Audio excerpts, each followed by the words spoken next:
तो फिल्म की शुरुआत होती है और हम एक अजीब सी औरत को देखते हैं। वो एक बहुत ही गंदे कमरे में बैठी हुई थी, चारों तरफ मक्खियां भिन-भिना रही थी और उसके कमरे में बहुत सारी डॉल्स रखी हुई थी।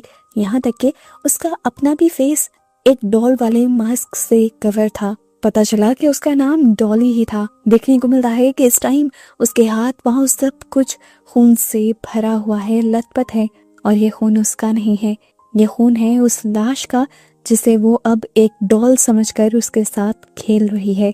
इसके बाद सीन कट होता है और हमें मैसी को दिखाया जाता है। मैसी अपनी बेटी को लेकर अपने हस्बैंड के साथ उसे उसकी डे केयर में छोड़ देती है, क्योंकि इन दोनों का प्लान आज कहीं घूमने जाने का था।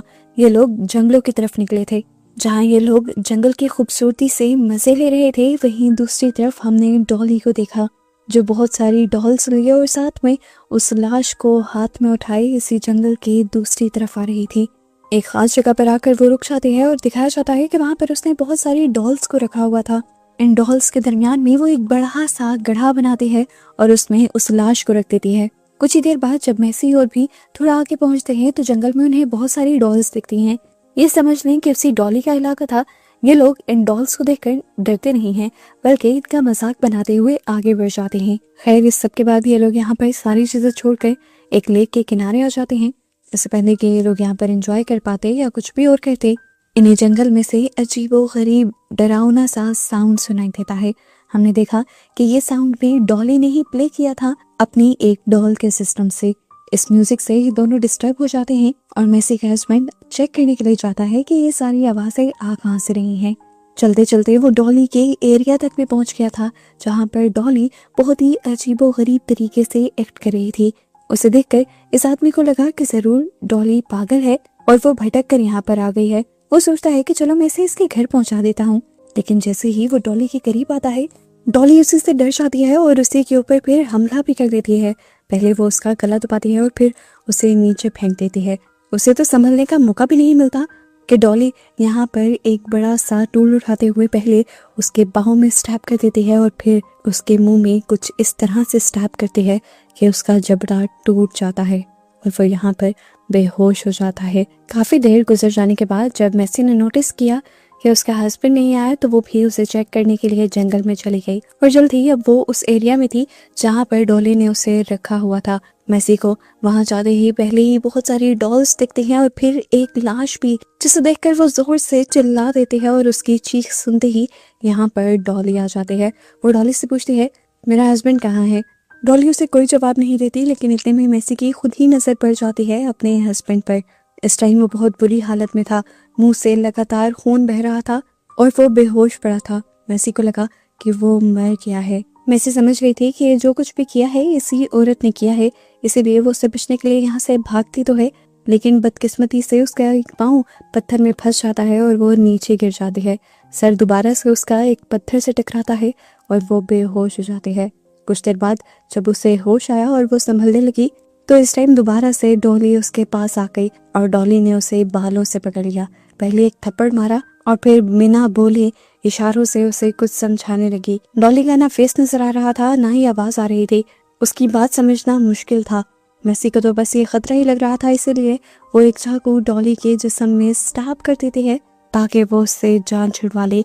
लेकिन ये सब करके उसने डॉली का गुस्सा बढ़ा दिया था। इसी गुस्से में डॉली अब मैसी का गला दबा देती है और तब तक दबाए रखती है जब तक मैसी बेहोश ना हो जाए, और उसके बाद वो जंगल में बने हुए खूबसूरत से घर के अंदर उसे ले जाती है। अब सीन कट होता है और काफी देर बाद मैसी को होश आता है। वो इस टाइम एक बच्चे के कमरे में थी। चारों तरफ डॉल्स थी, पिंक कलर से डेकोरेशन हुई हुई थी, जिसका मतलब था कि इस कमरे को किसी बेबी गर्ल के लिए सजाया गया है। मैसी ने खुद बच्चों वाले कपड़े पहने हुए थे और उसे बेबी कार्ट के अंदर लिटाया गया था। वो उठती है और यहाँ से बाहर निकलने की कोशिश करती है, पर पता चलता है कि दरवाजा तो बाहर से लॉक है। इतनी ही देर में उसे दीवार के दूसरी पार से अजीबोगरीब आवाजें आती हैं। वो दीवार के करीब जाती है तो पता चलता है कि दीवार के दूसरी पार एक और कमरा है जहाँ पर डॉली ने एक आदमी को कैद करके रखा है। वो आदमी कहता है कि उसने मुझे कई सालों से कैद करके रखा है। वो कहता है, मैं हमेशा यहाँ से निकल नहीं पाया क्योंकि कोई मेरी मदद के लिए नहीं आया, लेकिन अब तुम आ गई हो, हम दोनों एक दूसरे की मदद करके यहाँ से निकल सकते हैं। तुम बस डॉली के गले में लटकी हुई वो चांदी की चाबी ले आना, जिससे वो हर चीज बंद करती है। उसके बाद अगला सारा काम मेरा, मैं तुम्हें यहाँ से निकाल कर बचा कर ले जाऊंगा। यहाँ पर मैसी को सरवाइव करने के लिए वो आदमी ये हिंट भी देता है कि डॉली तुम्हें एक डॉल समझ रही है, वो तुम्हारे साथ डॉल जैसा ही बर्ताव करेगी, और अगर तुम्हें यहाँ से निकलना है और उसे चकमा देना है तो तुम्हें भी डॉल जैसा ही बिहेव करना होगा। खैर इतनी देर में डॉली उछलते कूदते यहाँ पर आ जाती है। उसके हाथ पे अभी भी खून लगा हुआ था। मैसी ये सब चीजें नोटिस करती है और डर कर मैसी की पैंट गीली हो जाती है। ये देखकर डॉली उसे खींचते हुए यहाँ से ले जाती है और एक डाइनिंग टेबल पर किसी बच्चे की तरह लिटा देती है, और फिर एक बहुत बड़े साइज का डायपर लेकर जबरदस्ती उसे डायपर भी लगा देती है। इस दौरान मैसी कुछ भी नहीं करती, वो कुछ कर भी नहीं सकती थी, लेकिन वो चारों तरफ से इस घर को गौर से दिख रही थी। यहाँ के दरवाजों को लोहे की जंजीरों से सील किया गया था। सीन कट होकर दूसरी तरफ हमारे जंगल में मैसी के हस्बैंड को दिखाया जाता है, जो कि अब होश में आ चुका था, लेकिन इस टाइम उसका खून बहुत ज्यादा बह चुका था। वो बहुत ज्यादा कमजोर हो गया था, 2 कदम भी वो चल नहीं पाता और दोबारा से बेहोश हो जाता है। जबकि घर पर हम देखते हैं कि डॉली अब मैसी के जख्मों को साफ कर रही थी, लेकिन यहाँ पर मैसी को गुस्सा आ जाता है और वो डॉली का हाथ झटक देती है, जिसकी वजह से डॉली को भी गुस्सा आता है, पर वो इस टाइम मैसी को कुछ नहीं कहती। अचानक से डॉली को याद आता है कि उसके भी जिस्म पर चाकू है, जो जंगल में मैसी ने ही उसे मारा था। वो यहाँ पर इस चाकू को निकालती है और फव्वारे की तरह उसका खून बाहर निकलने लगता है, और एकदम से बहुत ज्यादा खून बहने की वजह से वो भी बेहोश हो जाती है। मैसी को ये अच्छा मौका लगा था यहाँ से भागने का, लेकिन डॉली ने उसे चेयर से बांध रखा था। वो अपने आप को मुश्किलों से ही पर चेयर से आजाद करवाती है, और इससे पहले कि अब वो इस दरवाजे को खोलकर यहाँ से बाहर भाग पाती, डॉली पीछे से आकर उसे दोबारा से पकड़ लेती है। उसकी इस हरकत पे डॉली को गुस्सा आया था और अब डॉली ने उसे बहुत ज्यादा बेल्ट से मारा था। मैसी को दर्द हो रहा था। इस सब को रोकने के लिए उसने कई मर्तबा डॉली से माफी मांगी, और फिर डॉली ने उसे मारना बंद कर दिया और इशारों में उसे गुस्से में कुछ समझाने की कोशिश की। इसके बाद उसने एक गंदा सा खाना बनाया और जबरदस्ती आकर वो मैसी को खिलाने लगी। कि खाना मैसी के अंदर नहीं जा रहा था, वो उसे बार बार थूक रही थी, और ये सब डॉली को अच्छा नहीं लग रहा था। डॉली ने एक और मर्तबा अपने गुस्से को कंट्रोल किया और फ्रिज से एक फीडिंग बोतल लेकर आई। उसने जबरदस्ती यह बोतल मैसी के मुंह में लगा दी और मैसी ने उसे भी मुंह से थूक दिया। ये देखकर डॉली को गुस्सा आया और डॉली ने सारी चीजें इधर उधर फेंक दी, पर अब की बार मैसी पे गुस्सा नहीं किया। हर चीज फेंकने के बाद डॉली मैसी को मदर फीडिंग करवाने लग जाती है, और मैसी यही अच्छा मौका जानकर उसे दांत काट लेती है। डॉली अब नीचे गिरकर तड़पने लगी थी। यही मौका देखते हुए मैसी यहाँ से भागी और उसी कमरे में आई जहाँ दूसरी तरफ उस आदमी की आवाज़ आ रही थी। मैसी ने पूछा, मुझे वो चाबी कहाँ मिलेगी? उसने कहा, हो सकता है कि तुम्हें वो चाबी बेसमेंट में मिल जाए। अभी वो बेसमेंट में जा नहीं सकती थी क्योंकि वहाँ पर डॉली थी, इसीलिए वो डॉली के कमरे में जाने का सोचती है और चारों तरफ वो चाबी ढूंढने लगती है। जब उसे यहाँ चाबी नहीं मिलती तो वो यहाँ से जाने का ही प्लान कर रही होती है, पर नोटिस करती है कि डॉली अब ऊपर आने लगी थी। उससे बचने के लिए वो नीचे चली जाती है और उसे बेसमेंट का दरवाजा भी दिख जाता है। बेसमेंट के अंदर जाने पर यहाँ का नज़ारा बिल्कुल चेंज था। इस बेसमेंट को बहुत सारी डॉल्स के जरिए बहुत प्यारा सा सजाया गया था। यहाँ पर बहुत सारी कैंडल्स भी जली हुई थी। सब कुछ यहाँ पर काफी अच्छा लग रहा था जब तक मैसी की नजर एक कंटेनर पर नहीं पड़ी थी। इस कंटेनर के अंदर एक लड़की का सर था जिसके गले में वही चाबी लटकाई गई थी और उसके चेहरे पर एक डॉल का मास्क लगाया गया था। इसे देखकर मैसी बहुत ज्यादा डर जाती है और समझ भी जाती है कि डॉली एक बहुत ही भयानक औरत है। खैर मैसी को यहाँ पर ज्यादा सोचना नहीं था। वो जल्दी से उस गले में से चाबी निकालती है और यहाँ से भागने ही वाली होती है कि पीछे से यहाँ पर डॉली आ जाती है, जो अचानक से पीछे से मैसी के ऊपर हमला करती है और उसका कान काट लेती है और उसके बाद जबरदस्ती उसे उसके कमरे में ले आती है।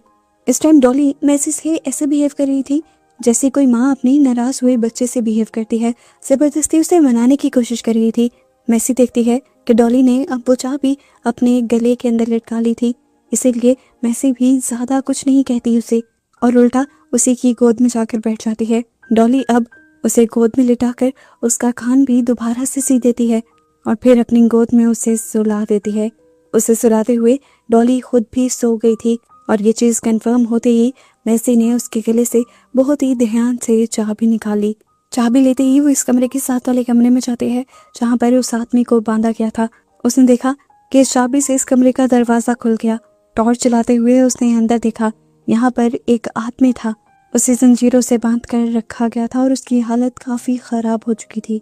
मैसी को देखते ही इस आदमी ने कहा, जल्दी से मुझे खोलो ताकि मैं अपनी और तुम्हारी जान बचाकर यहाँ से जा सकूं। मैसी अब उस आदमी को वो चाबी दे देती है और चारों तरफ दोबारा से इस कमरे में देखने लगती है।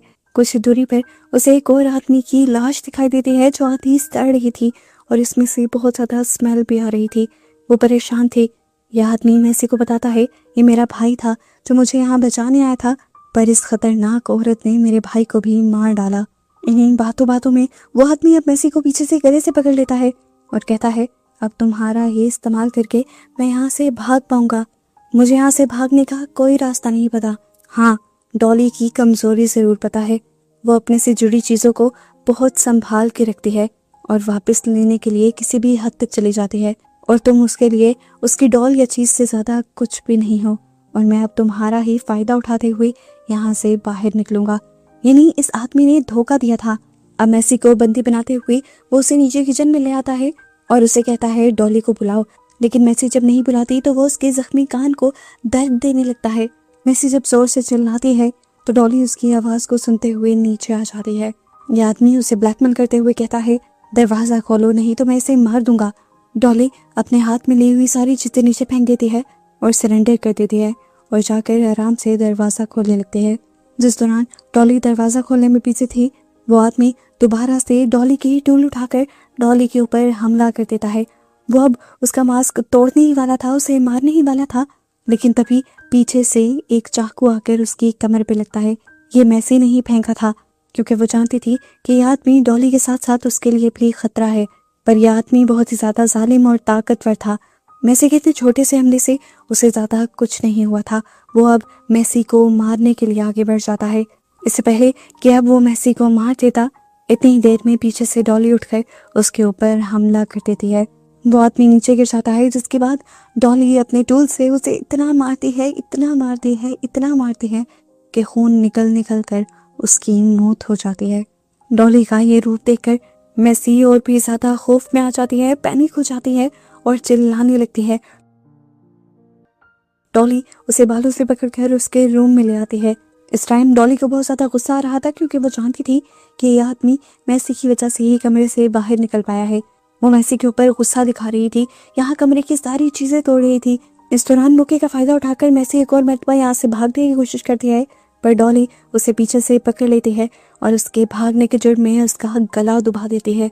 इससे पहले कि वो मर जाती, वो यहाँ पर डॉली की कमज़ोर पॉइंट को इस्तेमाल करती है और डॉली से कहती है, mummy sorry, I love you mummy. बस ये सुनना था कि डॉली ने उसे छोड़ दिया। असल में मैसी समझ गई थी कि डॉली को एक बच्चे का प्यार चाहिए और उसी की साइकी का इस्तेमाल करते हुए उसने अपने आप को छुड़वा लिया था। अब ठीक इसी टाइम पर उसे बाहर से अपने हस्बैंड की आवाज़ आ जाती है। मैसी को खुशी होती है ये जानकर कि उसका हस्बैंड अभी तक न सिर्फ जिंदा है बल्कि उसे बचाने भी आया है।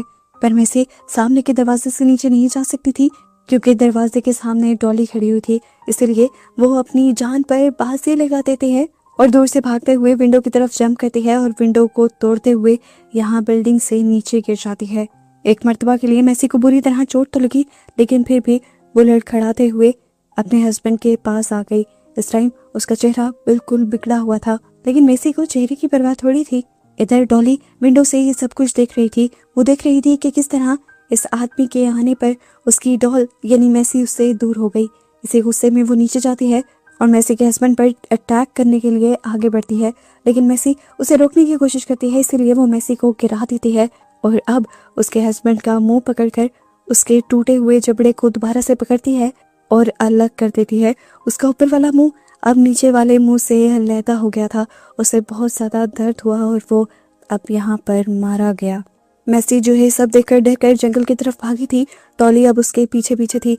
वो उसे मारना चाहती थी, पर जंगल में पहुंचकर मैसी को भी एक स्टिक मिल जाती है, जिससे वो अपनी जान बचाने के लिए उल्टा डॉली को ही मारना शुरू कर देती है।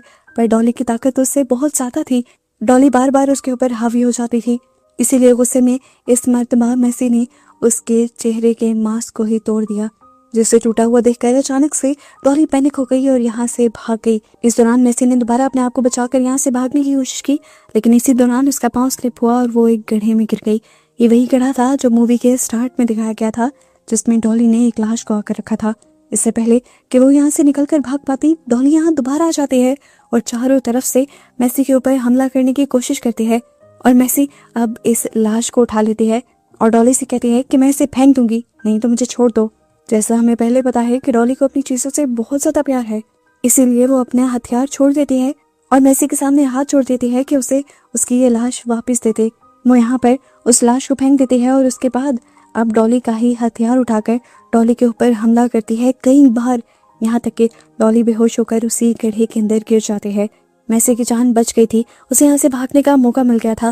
वो जब यहाँ से भाग रही थी उसी दौरान जंगल के दूसरी तरफ हमें एक ऑफिसर को दिखाया गया। मैसी जल्दी से इस ऑफिसर के पास पहुंचती है और उसे सब कुछ बता देती है कि किस तरह एक डॉल का मास्क पहने हुए औरत ने उसके हस्बैंड को मार दिया और वो अब उसके भी पीछे है। सिर्फ उन्हीं दोनों को नहीं, उस औरत ने कई लोगों को और भी मारा हुआ है और वो एक साइकोपैथ किलर है। वो बहुत ज्यादा घबराई हुई थी। ऑफिसर उसे जल्दी से कार में बैठने को कहता है और खुद अपनी टीम से कांटेक्ट करने लगता है। इससे पहले कि वो सारी डिटेल्स शेयर कर पाता, यहाँ पर डॉली उसके सामने आ जाती है खतरनाक हुलिये में। वो ऑफिसर जो पहले ही उसके बारे में जान चुका था, वो जल्दी से उससे लड़ने के बजाय गाड़ी में बैठकर यहाँ से भागने की कोशिश करता है, पर डॉली उससे पहले ही यहाँ आ जाती है और उसके सर पर वार करते हुए उसे मार डालती है। पुलिस ऑफिसर के मरने के बाद डॉली मैसी को चिढ़ाने लगी थी, ऐसे जैसे वो बता रही हो, देखो तुम जिसके पास अपनी जान बचाने के लिए आई, मैंने उसे भी मार दिया। उसके बाद वो इस कार को भी तोड़ने लगी थी। मैसी नोटिस करती है कि इस कार के अंदर ही यहाँ की चाबी भी थी। वो जल्दी से इस कार की दूसरी सीट पर आती है और कार को चलाते हुए यहाँ से भाग निकलती है। मैसी को रोकने के लिए अब डॉली उसकी कार के सामने आ गई थी। मैसी कुछ नहीं सोचती और डॉली के ऊपर अपनी कार चढ़ा देती है। मैसी की इस हरकत से फाइनली डॉली का खात्मा हो जाता है और इससे मैसी को बिल्कुल दुख नहीं होता। वो तो शुक्र मनाती है कि उसने अपने साथ आने वाले कई लोगों की जान बचा ली थी। डॉली को हराने के बाद वो एक सुख का सांस लेती है और फिर अकेले ही यहाँ से कार लेकर निकल जाते हैं और उसे यहाँ से बचकर भागता दिखाते हुए ये मूवी यहाँ खत्म हो जाती है।